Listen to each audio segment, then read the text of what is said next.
Give me 1 second. Okay. Can everybody see? You can see my slides here? Very good. All right. Well, good day, everyone, and welcome. My name is Jay Nash. I'm the president of the Madison International Trade Association. It's my great pleasure and privilege to welcome all of you to our November program, Exporting Food and Agricultural Products, Trends, Trajectories, and Tips. We're very excited, as we were saying just before we got started, to have this program, a program focused on food, agricultural, and those types of products, being a hallmark of the Wisconsin economy is something that we look to do. And we're very excited to have this program today with our very distinguished list of speakers. Before we get too into it, just real quick housekeeping items. I think a lot of you have been part of MITA events before. We do ask you to try and keep your microphones on mute.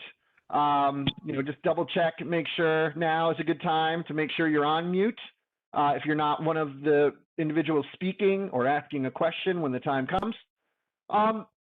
We kind of leave this mostly up to participants, but sometimes, having your camera off while speaking, while the presentations are going on is a little helpful. It helps with bandwidth. But when we move again to the Q&A discussion, certainly welcome you to turn your cameras on.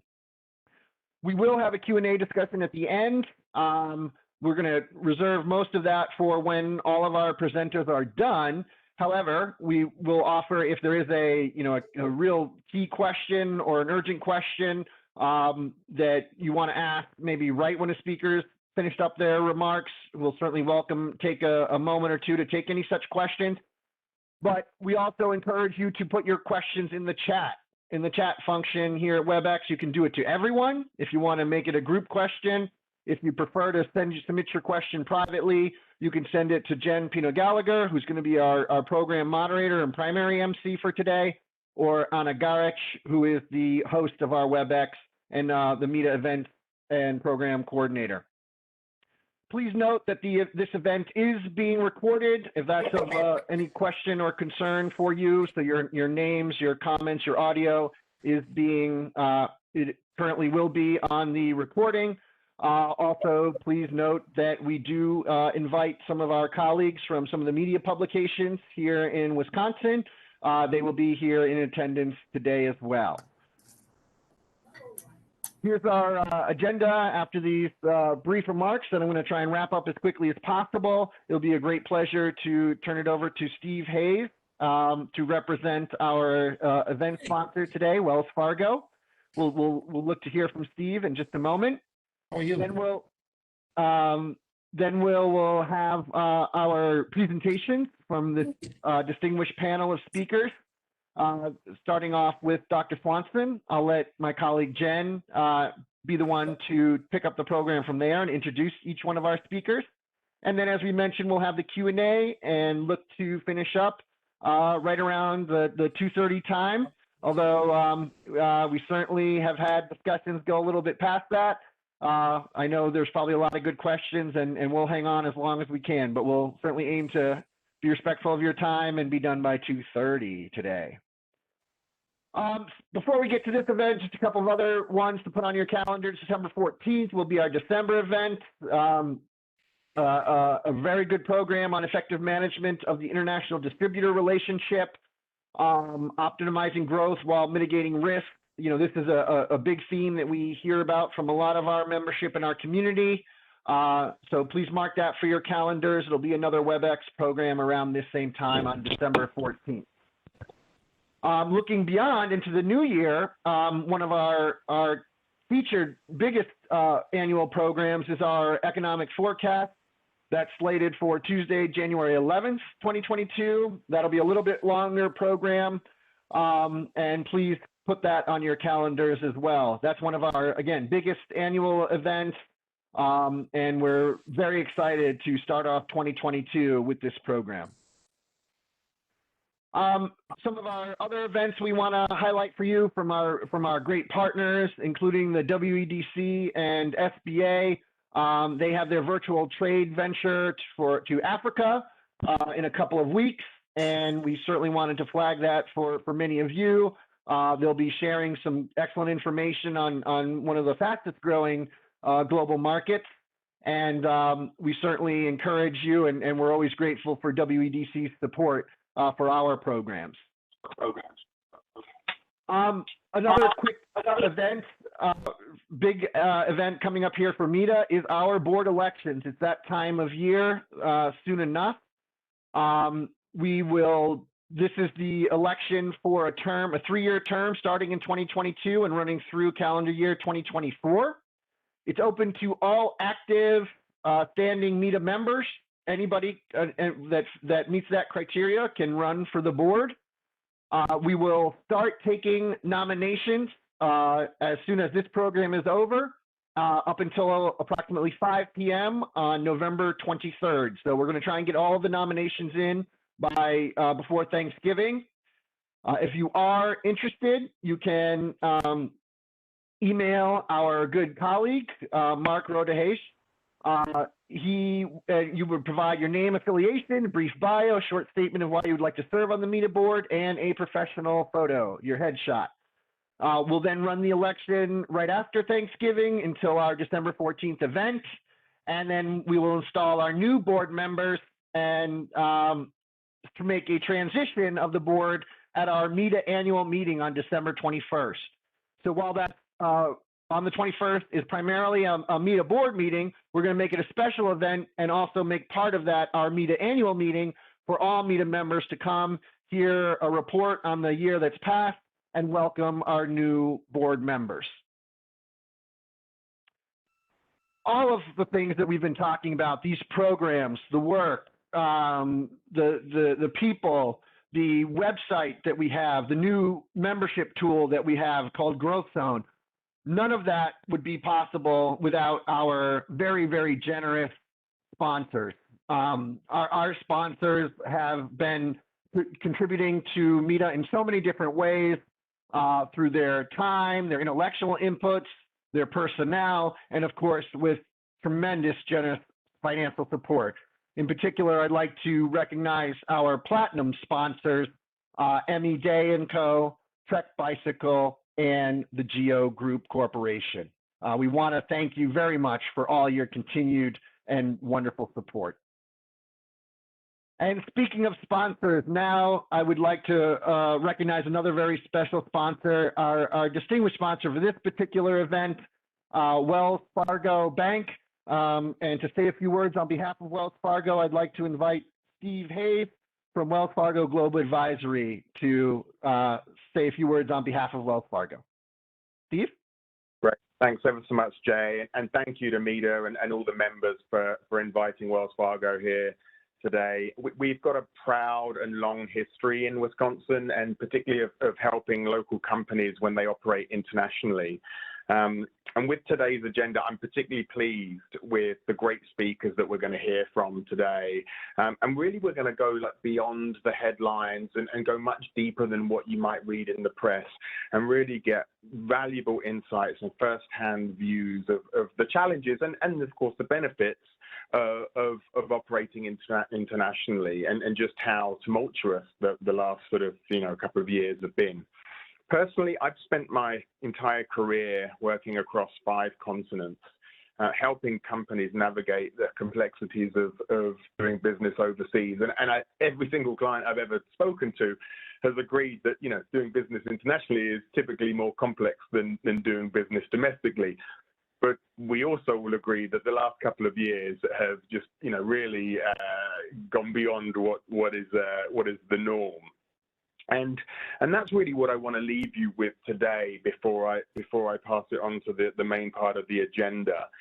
The next decade or so is going to be fraught with complexity. There are going to be challenges. There's going to be natural disasters, financial shocks, things we haven't even contemplated yet. And the one thing I would say is what we've seen in the last 20 years is that the companies that have done best or at least suffered the least are the ones that have evolved with each of these shocks and have responded to the stresses the best and have taken it as a learning opportunity. One example, a small example, is that the clients that we've got that responded to the US-China, sort of trade skirmishes of sort of 2, 3, 4 years ago, by diversifying their supply chain, by diversifying their customer base, are now faring a little bit better than those that didn't, just because they have got, a lot different customers and a lot different suppliers to be able to call on and don't have that concentration risk. So a little bit of a plug from us, but I would say one thing that all of these companies that have done well have had in common is that they've trusted their advisors, they've lent on them, they've asked advice, they've asked what others are doing. And that could be your bank, your law firm, your accounting firm, whomever it is. But there's never enough good advice to go around. So with that, I'll pass it over to Jen, and thank you once again to the MITA members for having Wells Fargo on today. Thank you, Steve. Again, to you and Wells Fargo, and also I think for kind of laying a nice sort of perspective on what we're going to be talking about today. And as you said, I hope from what we hear from our speakers today will give us some very good insights and ideas and hope and encouragement on how to deal with the complexities ahead. So with that, I would like to turn it over to my colleague, Jen Pino-Gallagher, who's going to take it from here to introduce our speakers and our program. Jen? Thank you so much, Jay. It's a pleasure to be here today. Thank you for spending your afternoon with us. It's not often that we have 4 presenters addressing a topic that so profoundly and universally unites all of us. It's a topic that is of utmost importance to every person on the planet, from China to Chile, Canada to Australia, and that topic that unites all of us is food. And today you're going to hear a diverse set of perspectives on the current state of food and agricultural trade from both a macro perspective as well as a product-specific level. And while food and agriculture is a unifying topic, it's also an important business. Every single week, Wisconsin companies export nearly $70 million worth of food and ag products from our state. That's every single week. We know that over the past 5 years, retaliatory tariffs and the COVID-19 pandemic have impacted our supply chain and Wisconsin exports, but there are certainly many reasons to be optimistic. We see our exports growing, and just this last month, a recent resolution to the EU-US trade dispute has many of our exporters smiling, and that will certainly put some wind in the sails of our food and ag exporters. So we do have a lineup of 4 experts on this topic today. We'll start with Dr. Michael Swanson. I'm going to give you Dr. Swanson's brief bio, and then when I introduce our other speakers, I'll give you their overview as well. But let's start with Dr. Michael Swanson. Dr. Swanson is an agricultural economist and consultant for Wells Fargo, which is the largest commercial agricultural lender in the United States. Based in Minneapolis, his responsibilities include analyzing the impact of energy on agriculture and strategic analysis for key agricultural commodities and livestock sectors. And he has had a very diverse career that has taken him both far and near. He spent time in South America working with Cargill, and closer to home in Minneapolis working with Land O'Lakes. He joined Wells Fargo in 2000.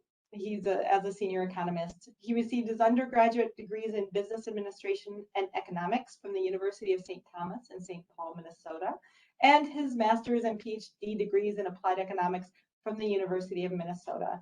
We're delighted to have Dr. Swanson here with us today. Thank you. Well, thank you, Jen. Greetings from the west coast of Wisconsin here on the other side of the mighty Mississippi. So no matter how surprising it is that you want to hear from an ag economist, I guess I'll work with that request.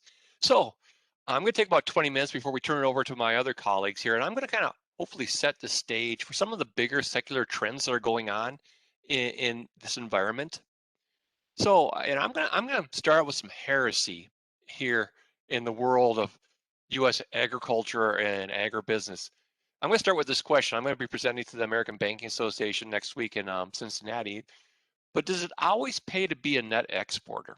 I mean, it's almost an article of faith in the U.S. ag economy that you want to have massive exports, net exports in your business. But does it always pay? I mean, that's a question I ask myself. I mean, for example, the United States is on a per capita basis one of the most wealthy GDP producers in the world. So we take for granted the fact that most of our domestic customers have a lot of purchasing power and looking for quality, looking for brand, looking for all sorts of innovation. Whereas a lot of other countries around the world that are growing are still much lower incomes and therefore are looking for more value and might not always line up with what we're trying to sell. Maybe you can source what you're looking for more reliably and cheaper overseas. Once again, that's heresy. I mean, I started out in the Western Minnesota. I was texting my cousin who's on the family farm still, and fifth generation, six generations on the way. And it's like, wow. I mean, they couldn't believe they could buy anything cheaper and better from overseas. But there's a lot of things that we want to think about. And then an example, I mean, if you're from Minnesota or North Dakota, you've met a sugar beet producer in your life. And sugar beet producers and sugarcane growers in Texas and Louisiana and Florida are more than happy that the United States is a net importer of sugar. And by using that tariff rate structure that we have around sugar, they have always produced really good incomes by not having to go into the market and beat Brazil with excess sugar. So, it's kind of a heresy. We'll talk about what we're seeing in some of these trends, and then kind of a question. People remember stories more than remember statistics, but should we be Dutch? I'm going to make a point here at the end that the Dutch on a per capita basis are the highest food importers in the world, but also on a per capita basis, some of the largest food exporters in the world. So what they're doing is taking in raw ingredients, adding value through their excellent manufacturing and brand marketing, and then turn around and exporting it out to the world. So maybe the Dutch do know something since they've been good at what they've been doing for so long. So I'm going to start out with talk a little bit about COVID. I always say one of the problems we have with economics is we get to the equations too quickly. We like to get up on the board and prove, that we know more math than somebody else knows. But the world isn't an equation, it's a system. Systems are how things interact. And things have leads, they have lags, but take a very simple example. I often tell the audience, take a rubber band, hold a rubber band between two fingers and stretch it out. No matter how hard you strike the rubber band, it will vibrate and then come back to the same point it was before. So no matter how much do you disturb the system, it's going to come back to the same system equilibrium. But if you let go of one end of the rubber band, it will fall and the system will never be the same, no matter how hard you strike it. So with COVID and other things, we're asking ourselves, what's a permanent change? What is going to require strategic thinking, strategic investment, and what's kind of the ongoing cyclical transitory shocks that we deal with all the time, whether it is currency, weather, supply chain disruptions. And it's important because we deal a lot with the cyclical transitory. It's what fills our days. But the big bets are made around the strategic thinking. So let's look at some of these slides and think about a little bit about strategically where we might want to be as food manufacturers, as commodity producers in this global economy. Let's start out with the category we most often hear about in agriculture. This is the bulk. Bulk would be dominated by two crops in particular. One's going to be corn and the other one's going to be soybeans. And Wisconsin is a great producer of corn and soybeans, especially in your southern half of the state as you border with Illinois and Minnesota. And access to the river. I mean, I love driving down through La Crosse. You see, all the great ports in La Crosse, the locks and dams that we need. But it's interesting, the United States has always been a strong exporter of bulk commodities. And we see a little bit of variation, but not much of a trend. And it's kind of driven by pricing of these commodities more than it is by the volume. We have good years in some ways and bad years in others, but it's been pretty stable. But I want to say this has the least value added. I used to work for Cargill down in South America, like Jen said, and we would import a lot of grains from around the world. I mean, I was on the grain desk. We would shop the world. We'd ask the Canadian Wheat Board. We'd check our Wells Fargo office. We would check what the Brazilians were, offering. But there's not a lot of value added in bulk commodities. I mean, you gather it together by the metric ton. You put it in barges or rail cars, and you take it down to a port and put it on a ship. 50,000, 100,000 metric tons at a time. It's all about least cost. And there's no differentiation. Number 2 yellow corn is number 2 yellow corn, just like number 1 soybeans are number 1 soybeans. So we're strong at this, but do we really want to emphasize this? It's part of our ecosystem, but is it really going to take us to where we want to be in terms of our income? Because if we sell into growing markets, we have to match all the other competitors, and we have to be aware that they have much lower income levels than we do. Here's one, kind of the next I'd call least value added. This is what we call intermediate total. Soybean meal, things like that, soybean oil, things that are semi-processed, typically also in bulk.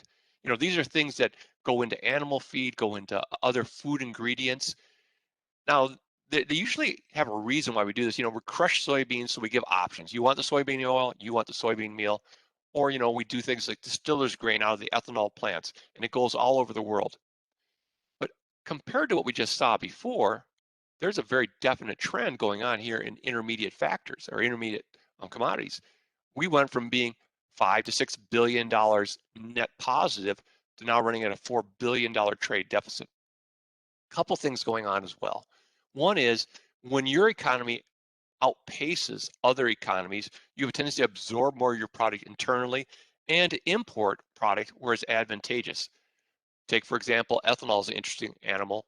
We see ethanol go into the West Coast ports all the time, even though we produce the world's largest amount of ethanol along with Brazil. Why? Because it's a lot easier to get to the West Coast, and under regulatory approach, they see Brazilian sugarcane as less carbon intensive. So there's a lot of things driving this, but it's a pretty pronounced trend going on right here that we want to keep an eye on. This is consumer oriented. This is one that always makes me smile. Consumer oriented is where a lot of the products in Wisconsin would be located. These are premier products. These are things that are ready to eat. This would be chilled pork, this would be cheese, this would be a lot of things. And you can see, once again, as our economy is growing faster, some of our collaborator and competitive economies, we have been a bigger importer. Right now, last year, we had a record $35 billion trade deficit in this category. So why would I call it the Mexican beer phenomenon?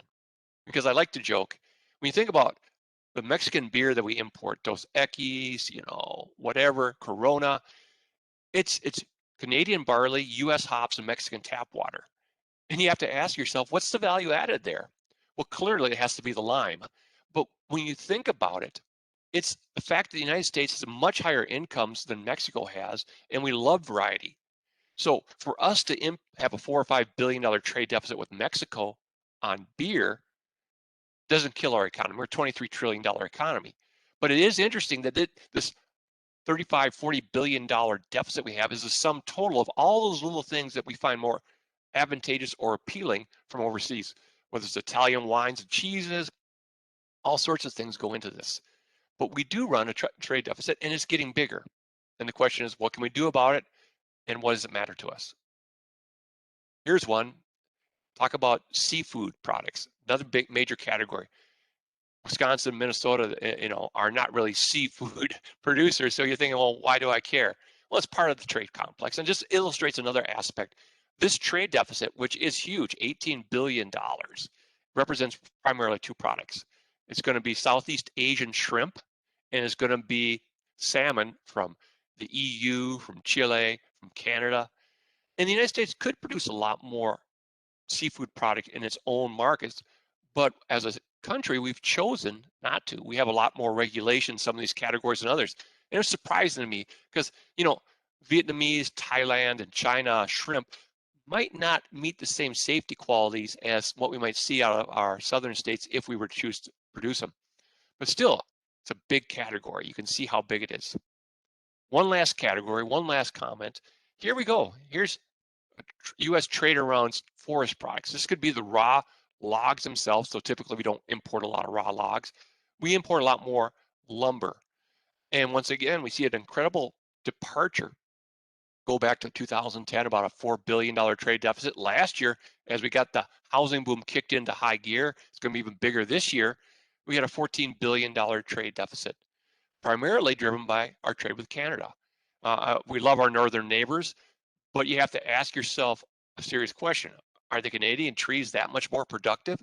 Are Canadian workers getting paid that much less than we are? Or have we put environmental restrictions and other things into place in the Pacific Northwest, which the answer is yes. And do we rely primarily now on private forest grounds in Georgia and Alabama? The answer is yes. So it's interesting to see how all these different categories either have trends or stability. But let's be pretty clear. Almost four of the five had negative trends in terms of our trade relationships in terms of net surplus. Here's something that's important for us to keep an eye on. Food's about people. People eat, and that's always something we want to remember. But population and demographics are not constants. This is the year-over-year percent change in population growth in the United States.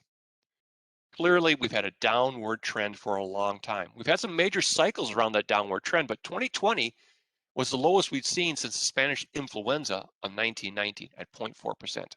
We had a low amount of immigration in 2020. We had a slowdown in number of births.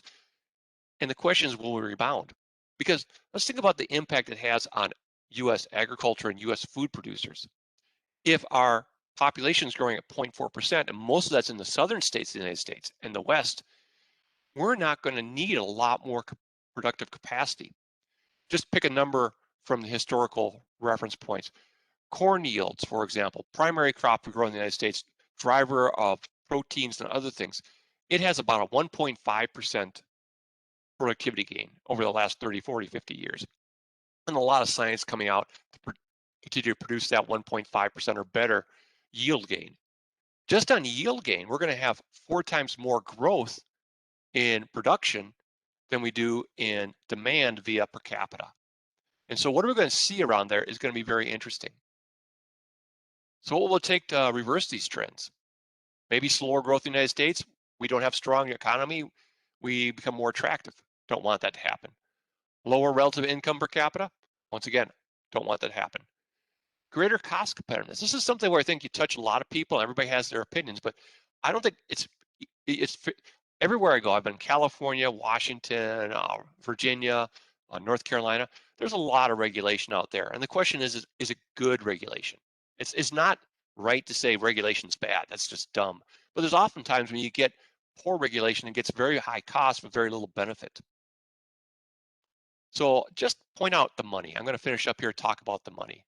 You can see China has come out of the trade dispute in 2018 and roared back last year to be by far our biggest export market. But let's not count out the next 5 or 10 major markets. They are important to us in a big, big way. And this is about the money. This is surprising to a lot of people. China actually has a lower per capita GDP, according to the World Bank, than Mexico. And we can see Mexico had a really negative impact of COVID. They lost a lot of tourism. A lot of their manufacturing assembly plants were shut down for a while. And we saw a lot of lack of remittances from the United States to Mexico. They'll bounce back. But Mexico is a great market. That's why it's number 3, 133 million consumers growing. So keep track of those numbers because they matter to us. Once again, seems like kind of a self-serving motto, but sell to rich people first. You want to sell to people who have a lot of money because they're willing to pay high prices for quality and food safety and other things that we offer as a food ecosystem from the United States. And here we just look at some of our major trade partners. And yes, there's where the money is. You want to follow that money. So I'm going to finish up here. Should we be like the Dutch? And my answer is, I think they have a good model. Like I said earlier, they're one of the highest importing per capita countries in the world when you look at food ingredients and raw materials. But they're also the highest per capita exporter of food products. Beer, chocolates, other proteins, cheeses, they do a great job. And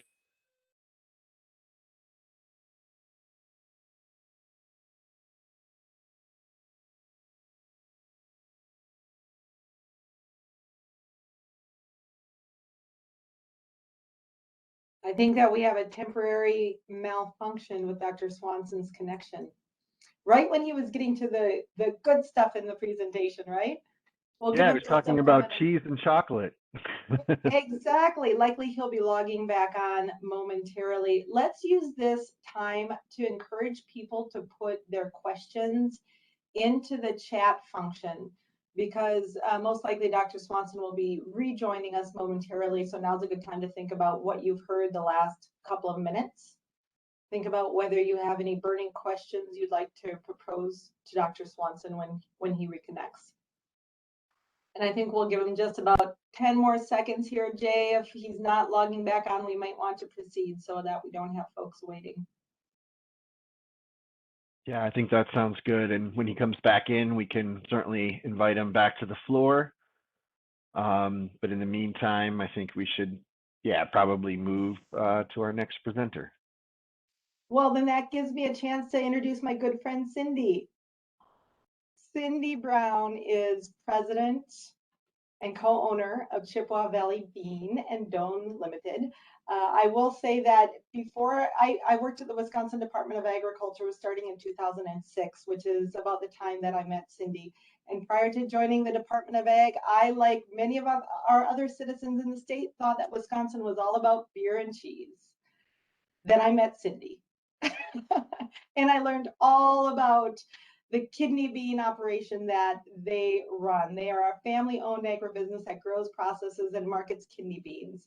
And they're known not just here in Wisconsin, but they are known around the world for providing their customers with unparalleled quality, service, and food safety. Cindy has served as a member of the Department of Ag, Trade, and Consumer Protection Board for the state of Wisconsin, and as president of the U.S. Dry Bean Council, and is a founding member of the American Pulse Association. In 2019, she was unanimously elected president of the Global Pulse Confederation, and it is the sole international confederation for the pulse industry used to facilitate free and fair trade and increase production and consumption of pulse crops worldwide. And as president, Cindy leads the executive committee of over 30 international members, 500 private sector members, and 25 national associations. And her focus is and will continue to be on Chippewa Valley's legacy of quality bean production and to promote pulses as plant proteins for a sustainable future, which is a topic a lot of us are talking about, the sustainability in agriculture. Without further ado, Cindy, it's a pleasure to welcome you to our virtual stage. Well, thank you, Jen.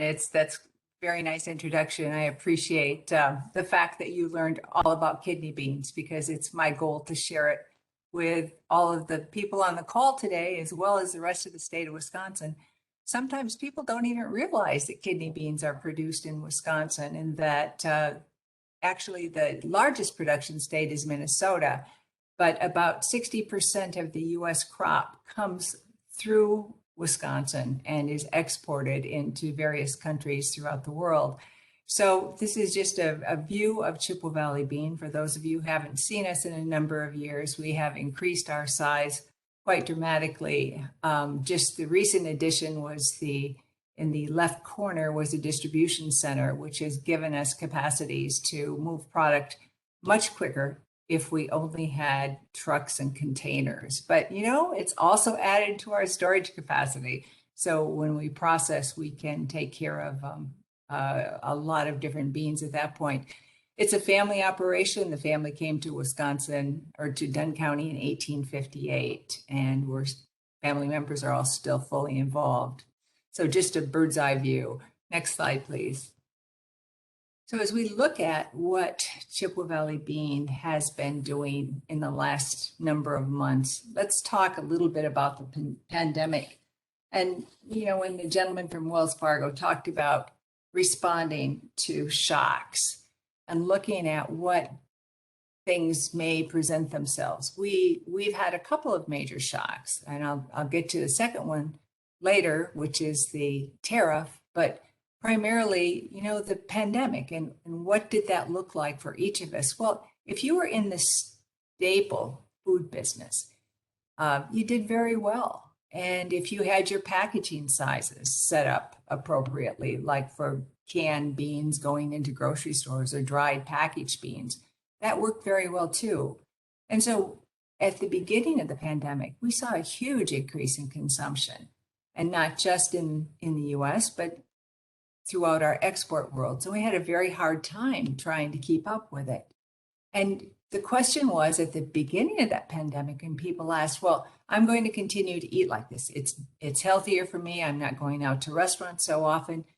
And then I think we reached a point where many of the people in developed nations said, you know what? I'm sick of eating at home. I'd really like to go out. I need to see other people. I have a desire to go back to restaurants. And so I think we saw that our demand had actually dropped somewhat from the very height of the pandemic, but it's still really strong. And when we surveyed millennials and Gen Z folks, they talked about continuing to eat the way they did during the pandemic. So it's a healthy product, and they recognized what really was important to their diets and more towards sustainability as well. But, thinking about logistical issues, it's probably a really good idea that we saw that infrastructure bill passed, because we are definitely suffering from very poor systems within our transportation network in the US. Whether it's trucking, whether it's rail, whether it's shortage of drivers, there's a multitude of things. But internationally, we have just had the worst time, and we're seeing high demand that is coming across for consumer goods. And as those goods come to the US from China and the vessels make it to the West Coast, we see so much of the international trade and shipping capacity being tied up there. It's especially difficult in agri products because we're not finding empty containers to go back on those vessels. We've had to fight with the strike in Montreal, which is where the majority of our product goes out. We've fought with having containers stuck in Chicago for 3 months at a time as we tried to use East Coast ports.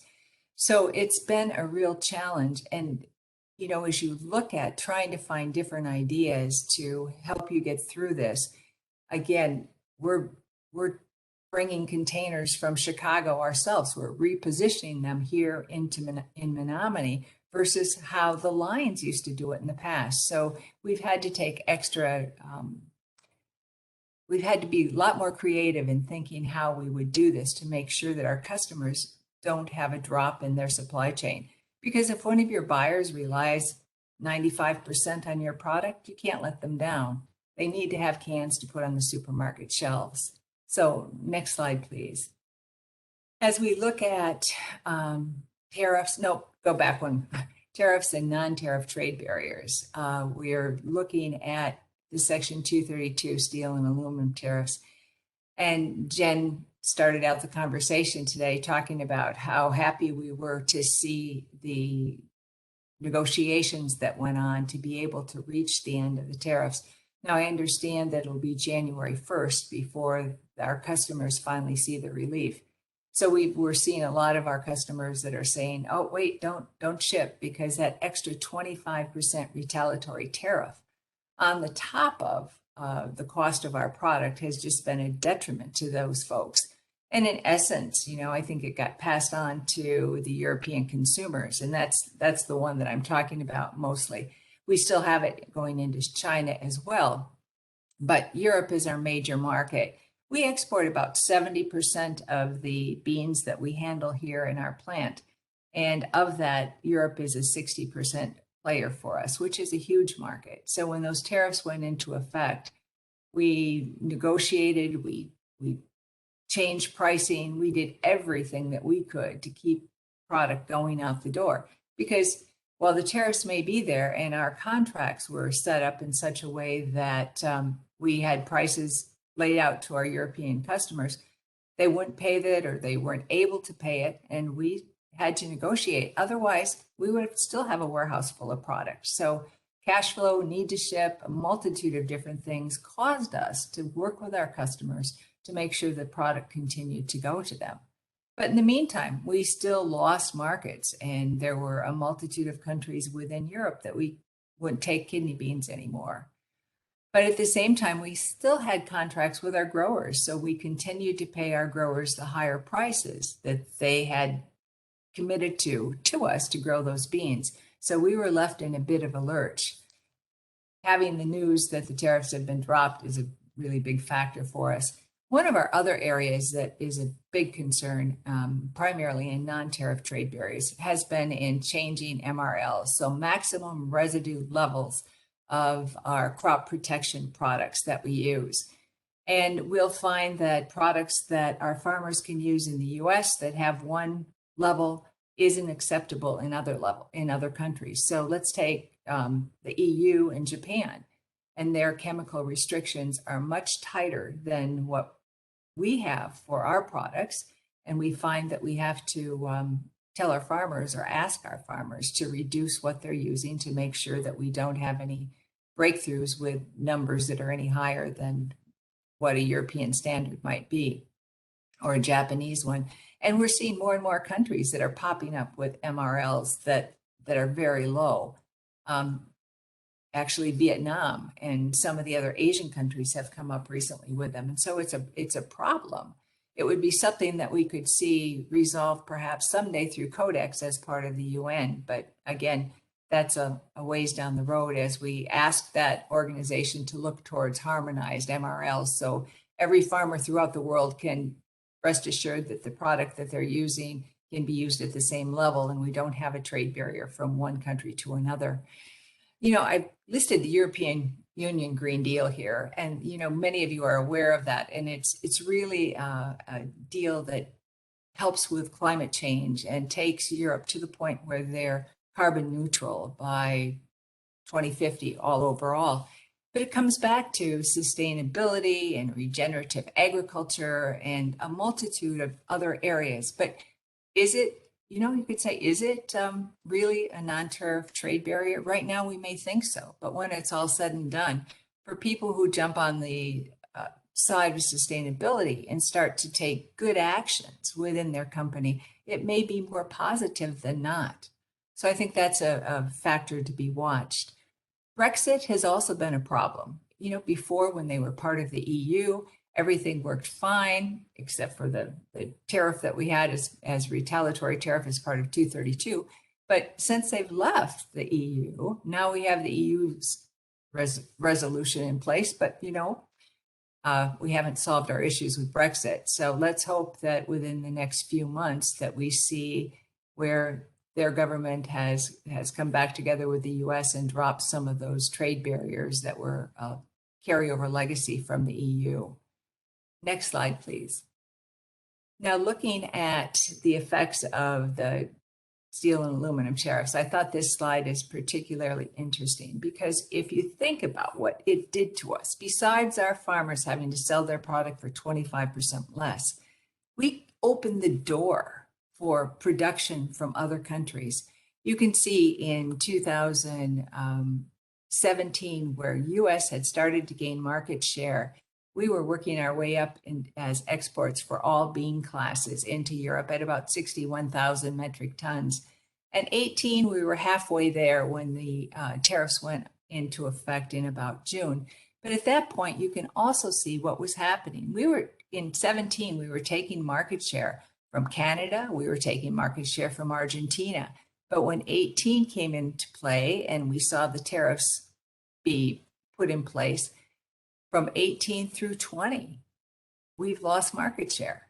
And it was one of those things that I guess the tariffs were meant in the US to be helpful to the steel and aluminum industry, but it really hammered agriculture and the ability to find that additional market for the products that our farmers were growing here in Wisconsin and other states. And I just point that out, that it may be an unintended consequence, but it certainly was very difficult as we tried to work our way through this last 2.5 or 3 years. Next slide, please. So one of the things that I haven't talked about is China, and we have an opportunity within China for the current market, which is just fabulous. But again, we're back with trade barriers, and it doesn't look as though we're going to find an easy solution because there's so many things that China does that doesn't fit within our model of international trade.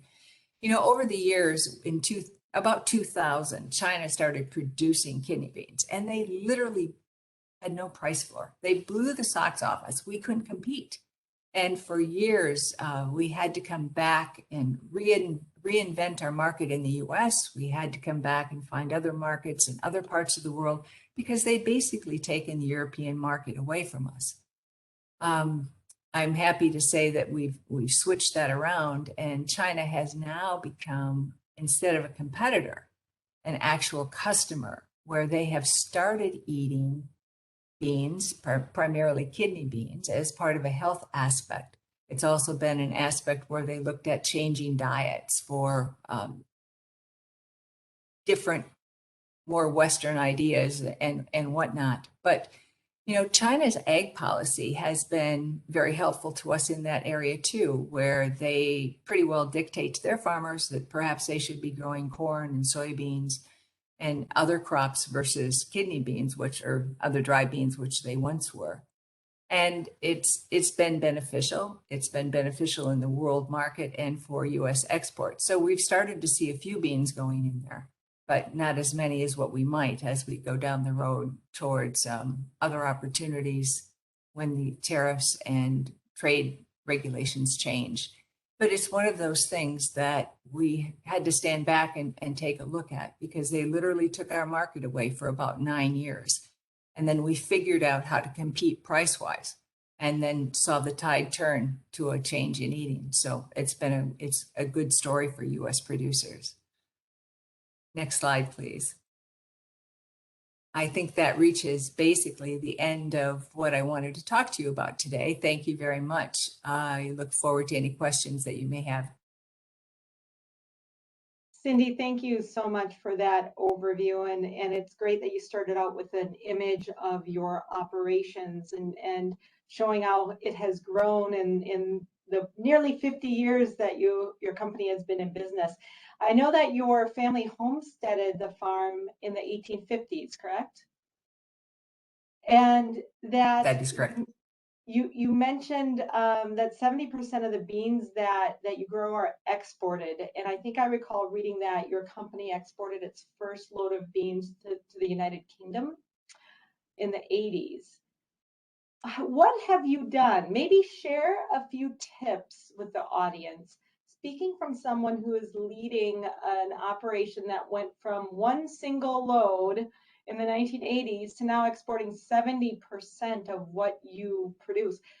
How do you get there? Tips. Well, tips. First of all, my biggest tip is called the Department of Agriculture in the state of Wisconsin, DADCAP. We actually got started with international sales and marketing because of the International Trade Department within DADCAP. It's been a huge benefit for us. They helped us establish those markets. They helped us find contacts. They gave us tips on what we could do. They hosted buyers coming into the US. They were part of trade shows. They invited small companies like Chippewa to take part and show their products, like at Enuga and Seattle. They were instrumental in how we got started. And when we've had problems with, let's say, the Russian aspect, when we had a trade embargo go on immediately, and I happened to have 18 containers of kidney beans on the water headed to Russia, the Department of Ag, Trade, and Consumer Protection was there to help me figure it out. And in food and agriculture in the state of Wisconsin, I can't give them enough credit for what they've helped us with. So that's been a big thing. The other aspect is join your trade associations, network with people like our part of the Madison International Ag group here, join the U.S. Dry Bean Council, American Pulse Association, or better yet, if you become the president of the Global Pulse Confederation, you're not there because you're the first woman president. You're there because Chippewa Valley Beans' name is out in front of it. So it's that network, it's greeting people, managing people, and then supplying them with service and good quality.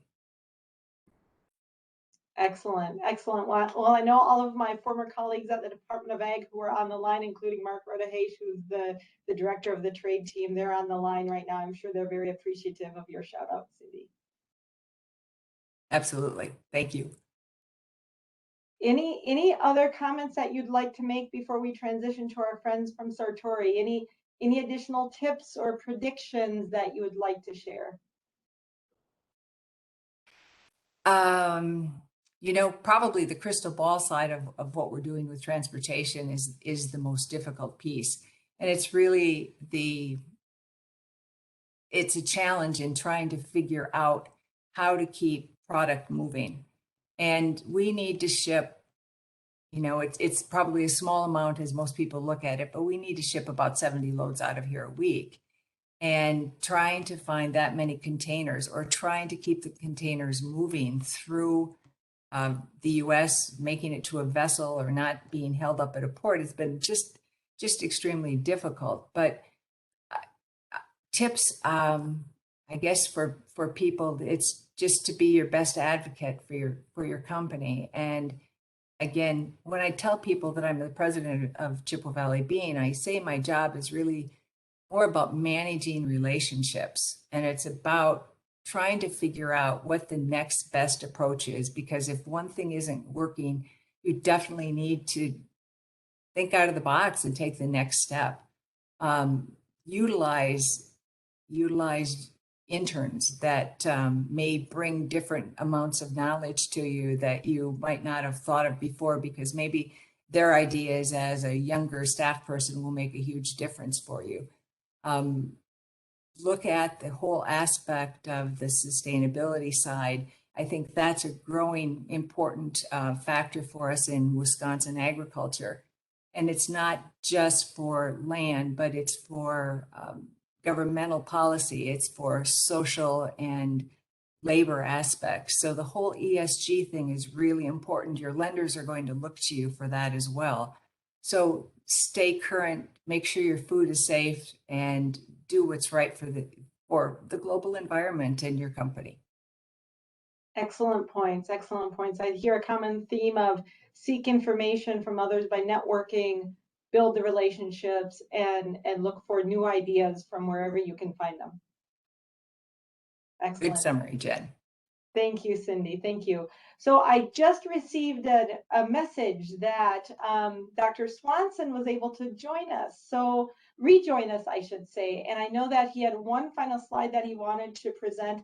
I think we were discussing the Dutch and chocolate and food. So Sam and Nick, just hold tight for a couple more minutes. We're going to finish up with Dr. Swanson, round 2, and then we'll proceed with our friends from Sartori. Dr. Swanson, welcome back. Thank you. Sorry about the technical difficulties. It's part of our lives these days. You know, and it builds on what you just heard. I just want to emphasize, the consumer can want a lot of things. Some consumers are looking for cheap calories, and others are looking for, high end.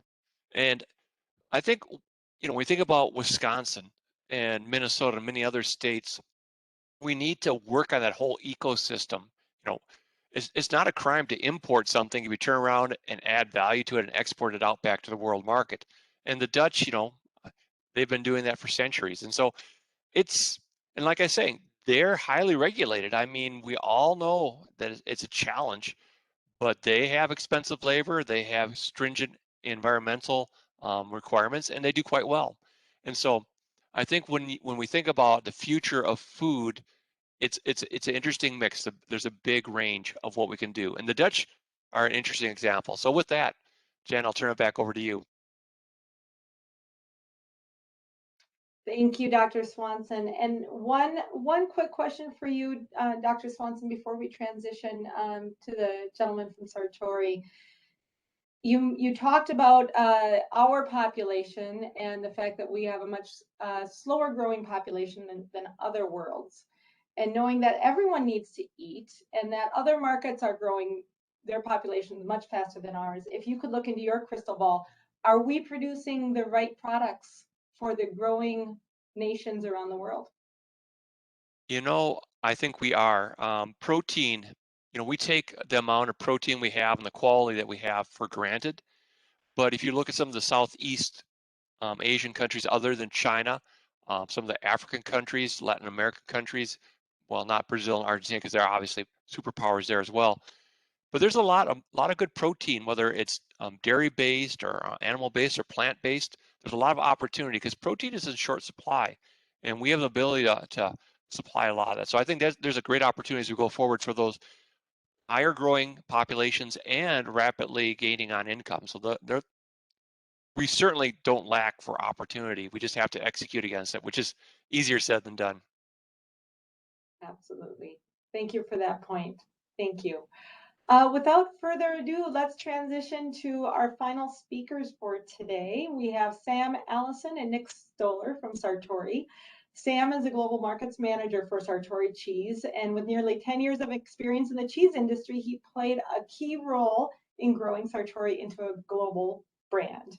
And highlights of his experience include Sartori's win of the 2017 Tom Carmelo Dairy Exporter of the Year award, judging at the World Cheese Awards, and leading the sales effort for Sartori in the European market.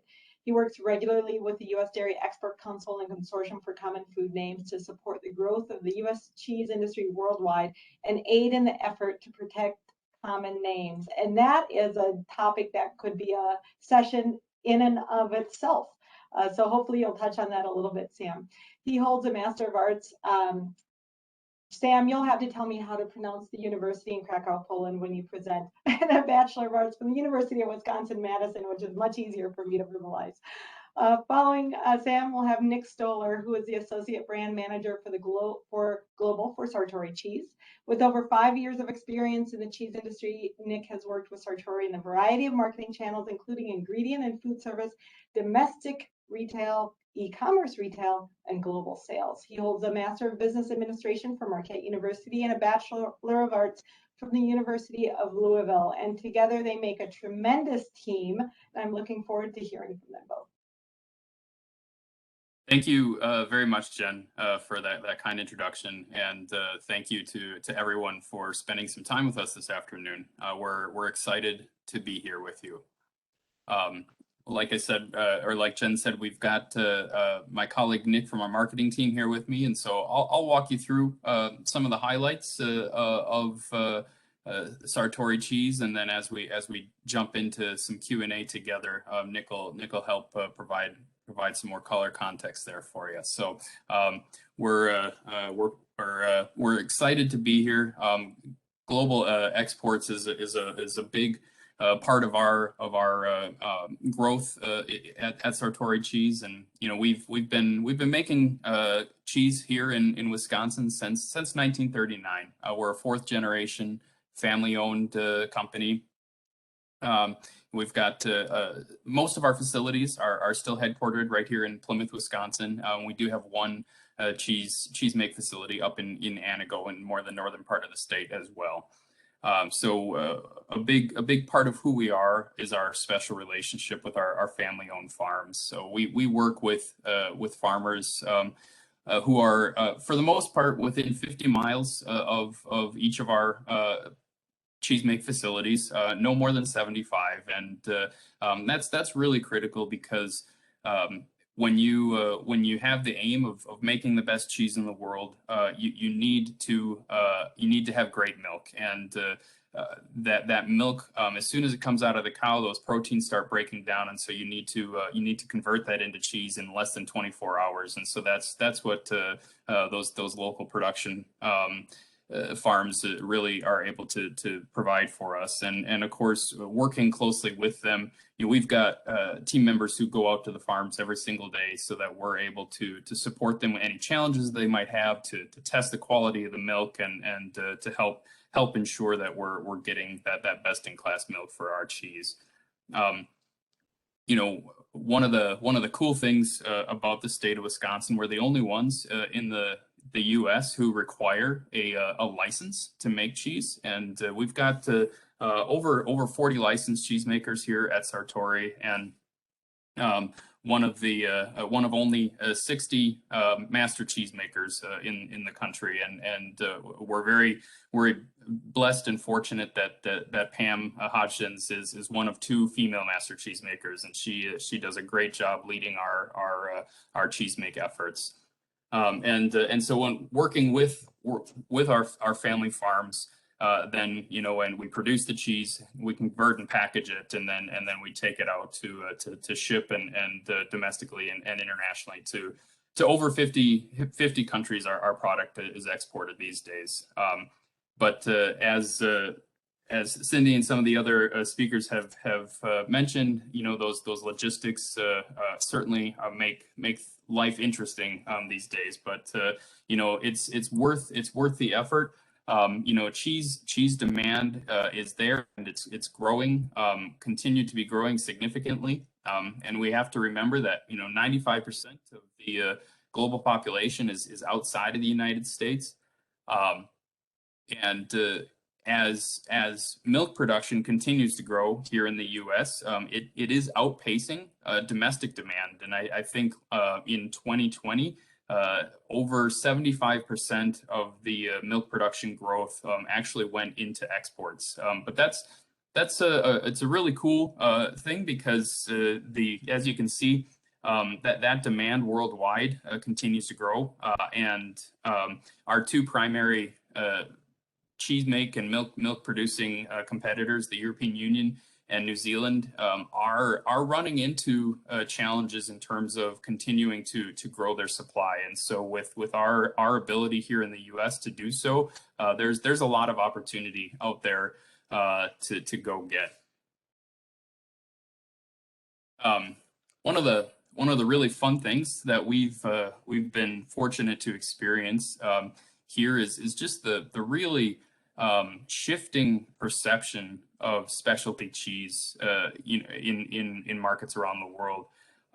9 years ago, when I started at Sartori, my third week on the job, I was at Cial, the big food trade show in Paris, and I'll never forget. I was so excited to share our cheese and talk about all the things I've been learning over the last 3 weeks, and I'd have all of these French consumers come up to me, and they wouldn't even touch the cheese, much less taste it, because the idea of cheese from America was just so hideous to them, and the perception at the time really was, basically the only cheese that comes from the U.S. is these sort of orange looking slices that maybe you would put on a hamburger if you were having an American themed barbecue party in summertime, but that was about it. And so the big job then was just to keep them talking to us, and as we were able to share some of the romance and the background about Wisconsin and the farms and our cheese making knowledge, we did finally convince some folks to try the cheese, and it was pretty cool to kind of watch the sort of the realization kind of melt over their faces of just how special the cheese that we had brought with us was. And we've seen that here. I'm showing some recent market research that we've done over in Europe, and just in the last 10 years, the attitudes and the ideas that folks have of the quality of cheese from the United States has just shifted dramatically, and that is very exciting, and it's pretty cool to be able to share the special products that we're able to make here. I think as brand awareness continues to grow domestically, for those of you who don't know us, maybe by name, you might know us as the red wine cheese people, or many of our European consumers know us as the coffee cheese people, as we soak our Sartori Bella Vitano in a Merlot wine, or hand finish it with ground espresso beans, just to add a nice accent, a subtle flavor to the cheese to enhance the experience and give folks a new way to enjoy the product. And one of the things that we hear these days when we're over there is that there's a lot of great cheese for sure produced in Europe, but so much of it is based on hundreds of years of tradition, and it hasn't really changed in any way. And so one of the fun things that we're able to do is to really bring new innovation to the cheese industry, and for folks looking to find new products to enjoy. And so that's really exciting. And we focus a lot of our retail exports on Canada and Europe, kind of our biggest markets, and then Mexico, Australia, China are probably the kind of rounding out the top 5 for us. And so there's a wide variety of sort of specialty cheese understanding and development in those markets, and also the market access pieces. And the big thing is that there are trade barriers, right?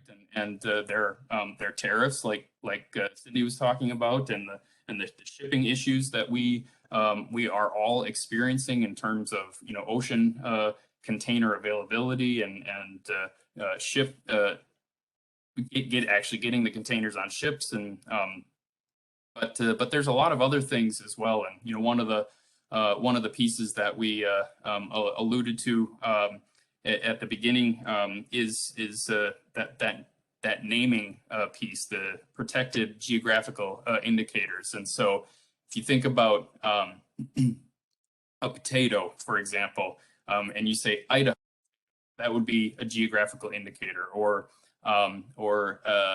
thinking about a cheese specifically, you might think about Parmesan. Now, Parmesan is what we would call a generic name, something that is well understood in terms of a type of cheese.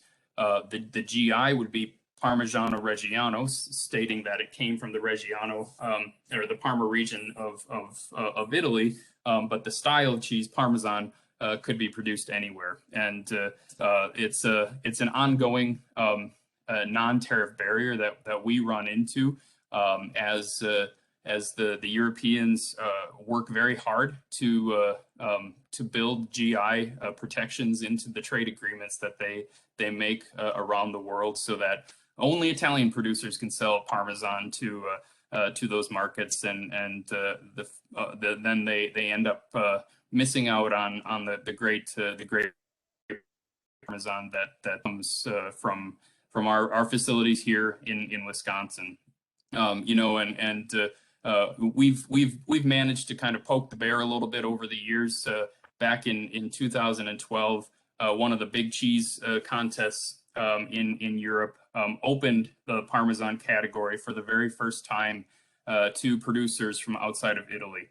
And so Sartori entered our Sarvecchio Parmesan. That's our extra aged Parmesan product, and it ended up taking first prize in the category, beating out Reggiano and Grana Padano and some of the other Italian producers. And the Italians got so incensed by this that they sued the competition, and the category got canceled the next year and has never been back. So we're fortunate that we have the 1 year that it was available to us to have won the category. But it's kind of a fun story to be able to tell, because there's great cheese being produced right here in the state of Wisconsin.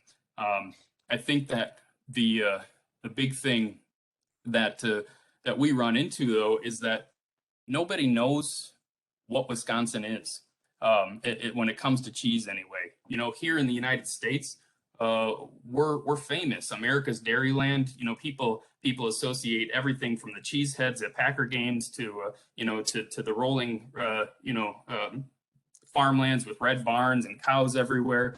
But globally, I can't tell you how many times I've talked to buyers, and they're like, so what is Wisconsin? Do you guys have cows there? And it's a big mystery, and that's really important for cheese producers. When you're selling a specialty product, the romance, the origin story, all of those things is a big part of the experience for the consumer, and so being able to share that is really critical.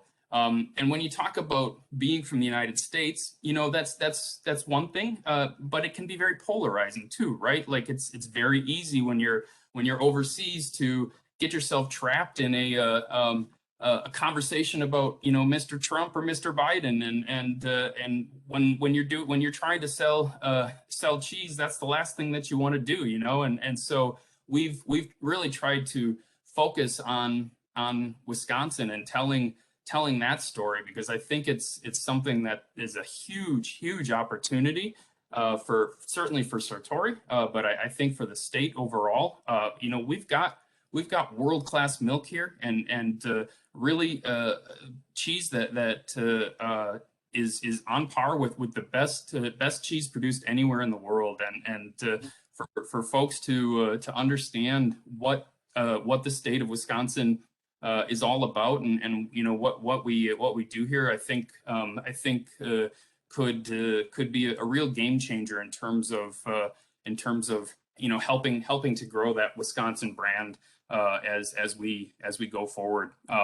You know, the Europeans eat a lot of cheese, but they're only 1% import dependent right now, and so you know as we continue to build a market over there, and knowing that there's a lot of other great producers here in Wisconsin and around the U.S. There's going to be a lot of opportunity out there in the future, not just in Europe, but really around the world. And you know, you look at you know at any of the markets that I mentioned, and cheese demand is growing every single year, and so the opportunities are there, but the barriers are real as well, and so you know being able to navigate them is definitely something to be very mindful of.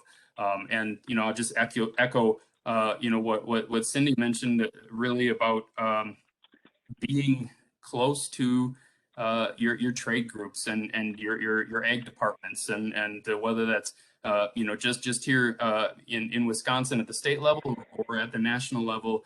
For example, the U.S. Dairy Export Council is someone that Sartori works closely with as well, and having those support industry groups is really critical, both in understanding how to navigate the complexities of international trade, and then also you know being able to take advantage of marketing opportunities to grow your brand, and then navigate challenges when they do arise, because they're going to be there, but it's not something folks should be afraid of, because there are ways to get through them, and really the opportunity is huge out there to you know present a lot of runway in front of us for a lot of years to come. That's I guess you know Sartori cheese and our global kind of in a nutshell for you, but happy to answer any questions that folks might have. Thank you so much, Sam, for those remarks. It really is impressive to see how Sartori can go toe to toe or head to head, however you want to describe it, with the European produced cheeses, and take first place in many situations. Can you tell us, from the relationship building standpoint, any tips from you and Nick on going from that initial connection of what is Wisconsin and do you have cows, moving that individual or that company from that point of lack of understanding to actually a sale? What does it take from an international perspective to do that? Sure. So you've got to be there.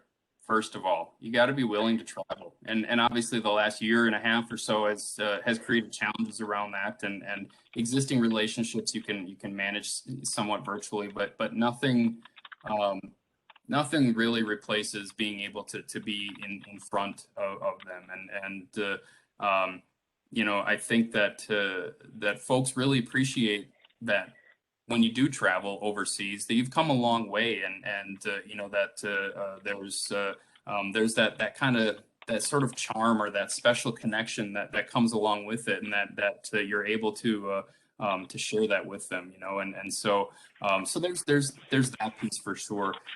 But then on the flip side, you know, and Nick can speak to this a little bit here, but making sure that you know your organization is ready to stand behind you. You know, it's one thing to say you want to sell products to other countries, but you got to be able to figure that out, and Nick, maybe you want to touch on a little bit, just to, Yes. First versus thinking locally when you're acting globally type of things. So yeah, and so one of the best tips that I can maybe give to everybody here is that as much as you want to be an advocate for your own products internationally and for Wisconsin internationally, you also have to be an advocate within your own organization for why global is such a powerful investment for your organization. As much time as Sam and I spend meeting customers, going through marketing reports and sales reports with customers, and presenting new cheeses, we spend probably an equal amount of time discussing with our own organization's leadership and showing, hey, this is the strategy we should be taking internationally, and here's the investment and how that'll pay off for our organization because of the opportunity that we have there. So it's really kind of a two-faced front that you want to look at.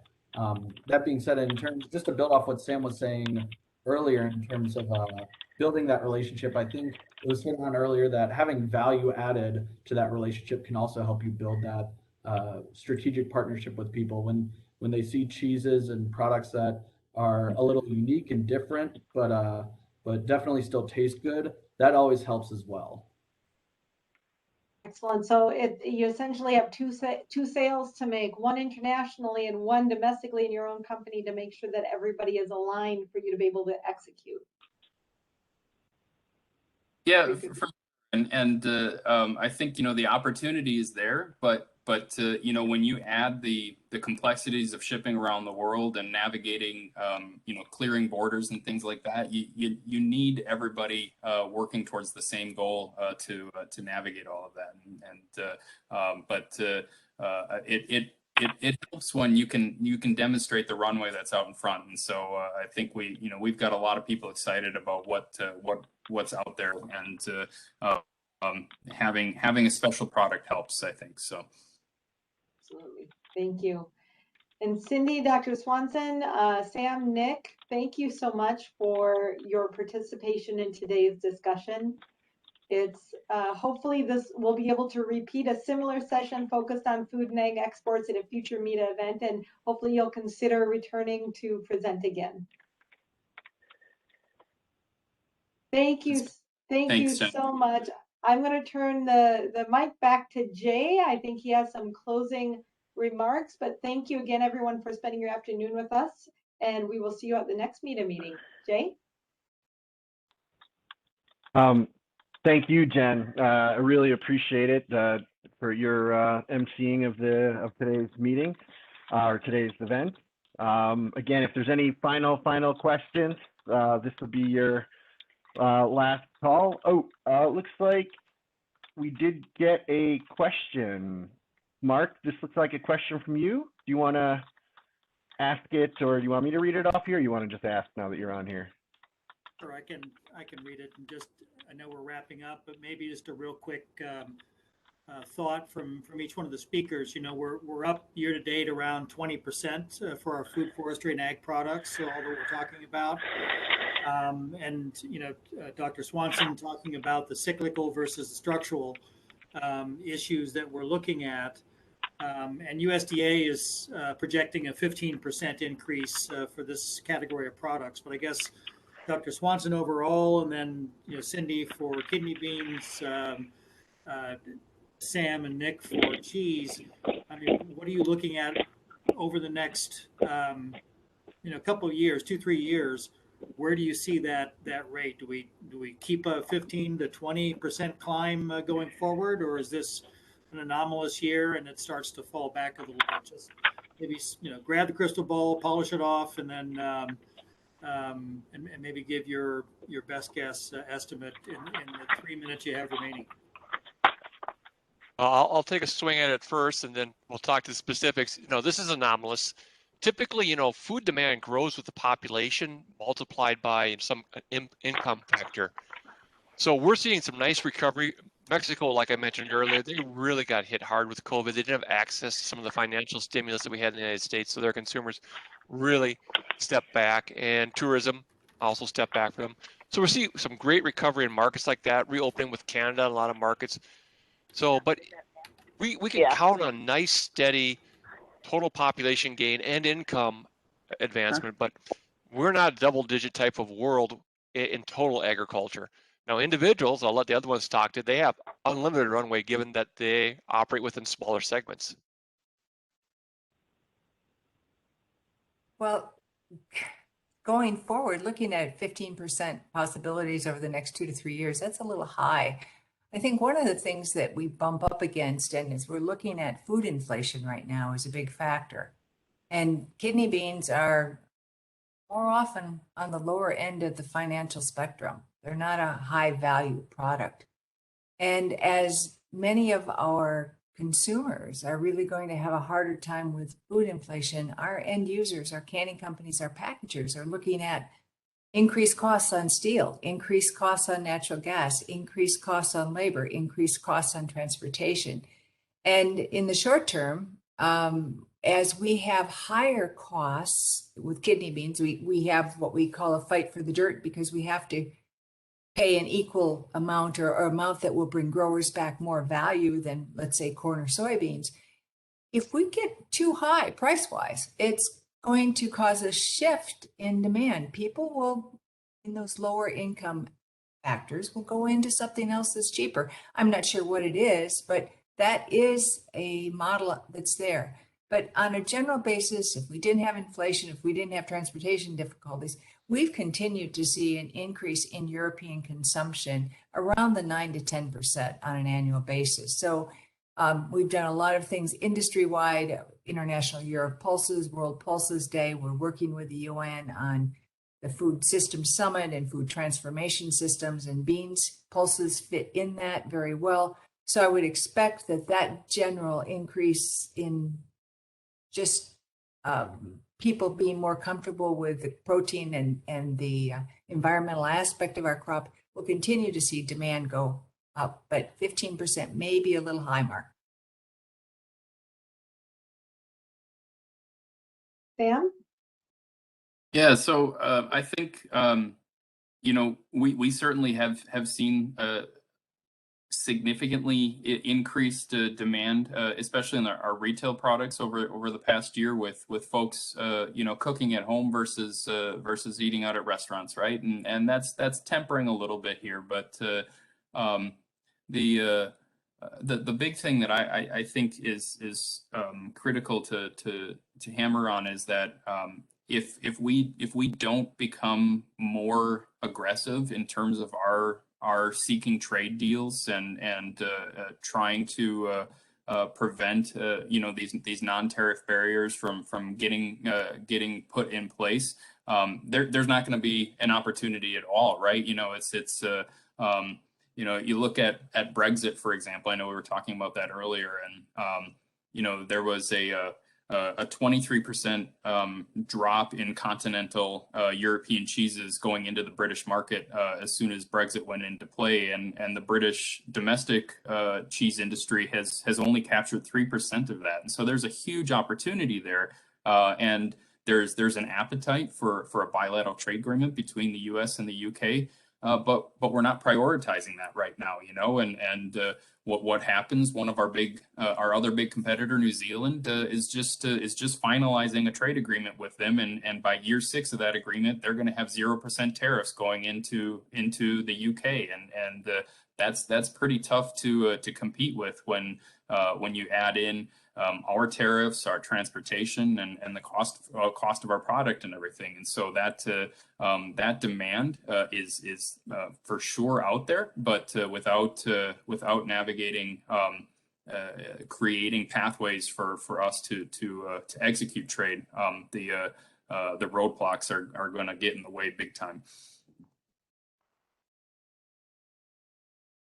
Thank you. Thank you. Thank you for putting in that last question, Mark, and for all those great answers. Different perspectives, but all very, very valuable. And I think all of our participants and all of our membership and community were benefit from everything that you all shared here today. It really, I know I learned a great deal about it, and I think what I keep thinking about, and I think we should explore as a trade association and a trade community here in Wisconsin, what is that concept of the Wisconsin branding?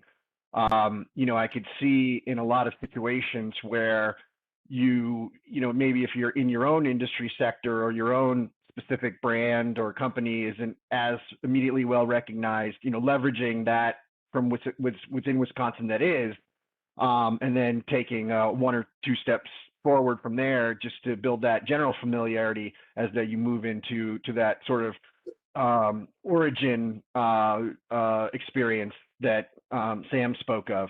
I think that would be a really fascinating area to explore, especially, I think Wisconsin does have the benefit of having some pretty diverse industry here and a lot of well-known brands in a lot of different sectors. But clearly, I think food, agriculture are among the leaders.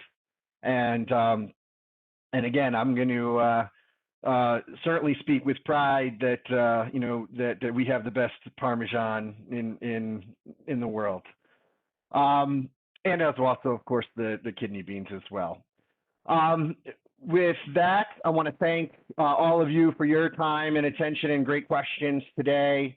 Really appreciate it. I want to thank Anna Garich, who many of you have probably been in communication with over the last several weeks in one aspect or another. She's, again, our event and communications coordinator and does just an incredible job in support of MITA and all its programs. I want to thank Mark and Jen again for being the event champions and for helping lead the discussion. And of course, all of our distinguished speakers today, and our sponsorship from Wells Fargo. With that, this discussion, the last thing I'll say is I know the first thing I'm going to do is I'm going to go for tonight, get a nice bowl of kidney bean chili and top it off with some nice teas and pay for it all with my Wells Fargo card right here. So with that, thank you, everybody. Be on the lookout for our next programs, December 14th, distributor relationships, January 11th, economic forecast. And for those of you who are now so excited and eager to be more part of MITA, board elections, please think about making a huge contribution to that Wisconsin branding and to helping these efforts for Wisconsin's food industry by becoming a board member. I think a lot of you here could contribute greatly to our board, so please contact Mark if you're interested. With that, I'll say good afternoon and take care and be well. Thank you.